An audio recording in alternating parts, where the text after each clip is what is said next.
How to Debunk Patriarchy Theory to Intersectional Feminists. Hey, it's Prince of Queens, and a few days ago, a friend of mine who mostly has friends that are intersectional feminists, probably, ended up posting something about patriarchy, and I decided to try to debunk patriarchy theory. And nobody really argued with it after I posted some version of the following. It's been slightly edited. So I welcome you to use this. You can totally plagiarize me if you want, because I think that this actually might get through to them.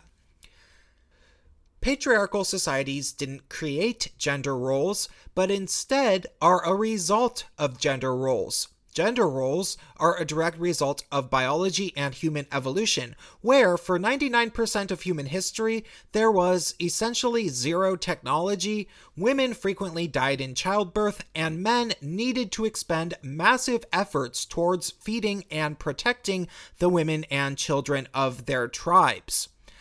There were several other factors that led to male strength, aggressiveness, and stoicism being valued as a virtue so that they could best provide for women and children, and females evolving towards having more nurturing instincts both towards their children, their men, and themselves. As a result of biological imperatives that were essential for survival in human evolution, as humans developed technologically, males evolved as the sacrificing leaders of their nations, cities, and families.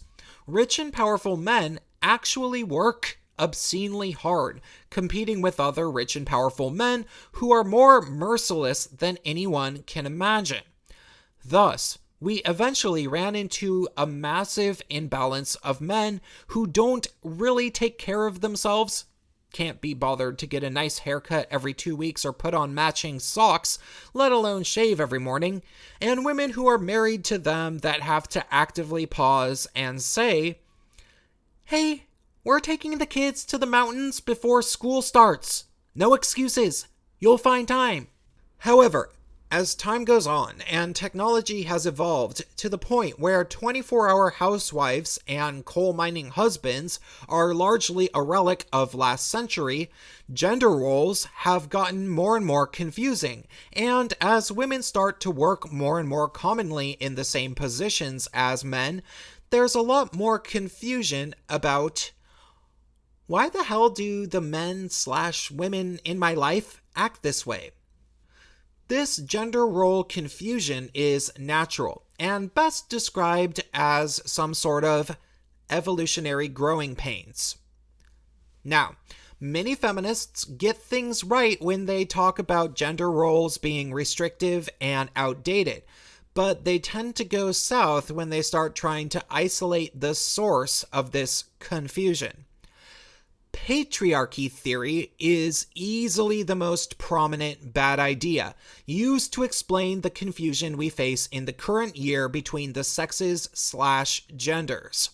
According to patriarchy theory, men basically just kinda randomly decided to oppress females to serve all males thousands of years ago, restricting their freedoms not to best protect them and their families from danger, but for their own selfish male purposes. It's a monumentally and obviously bad idea, patriarchy theory, if you have even the most cursory understanding of human evolution. So naturally, we have to isolate where exactly this bad idea came from. And it turns out that it's rooted in what people describe as Marxist principles. However, it actually didn't really come all that much from Marx, who was a certifiable genius, but rather came mainly from Frederick Engels' book, Origin of the Family, Private Property, and the State, which was actually published a year after Marx's death. There's many different accounts regarding the relationship between Engels and Marx, and just how much influence Marx had over Engels' writing, etc., or the reverse. But we do know one thing. Engels was not the genius in the relationship, and there's a reason that people don't really know his name anymore. That all said, there's a book called Red Feminism, which I've been reading, which was written by a feminist academic that makes the claim that American feminism is rooted in the work and platforms of communist women from around 1930 to 1950. Basically, the communist women felt that women in the Communist Party were not equal enough to the men, and a lot of them pointed to Engels' book ahead of Marx's more economic-focused writing in order to justify their stances and to advocate for positions of power within the Communist Party. As a bit of a side, it should be of note that although Engels is one of the godfathers of communist thought, he was born into a wealthy family that he constantly fought with. More so, Engels is suspected by some historians to have been rather creepy and really into polyamory and stuff. They think that maybe he just hung out with Marx to bang all the women that got near him because Marx was a certifiable charismatic genius. However, Engels claimed to value stable monogamy while making a huge point of being against church-sanctioned marriage. So, regardless of speculation, he was a rather inconsistent, often self-contradictory, and confusing guy, even if you simply read his Wikipedia page. That all said, in the 1960s, when communism was allowed to be mainstream in pop culture more and more, many people began romanticizing the family unit aspects of Engels' work regarding the deconstruction of the family, as some communist women had already been really big in pushing that as a bigger priority than Marx's economic concerns in Western Marxist circles. And thus, this notion of deconstructing the family unit became really popular because American communists struggled to find any unifying rallying cry, and they eventually settled on women's issues and championed smashing the patriarchy ahead of smashing the bourgeois.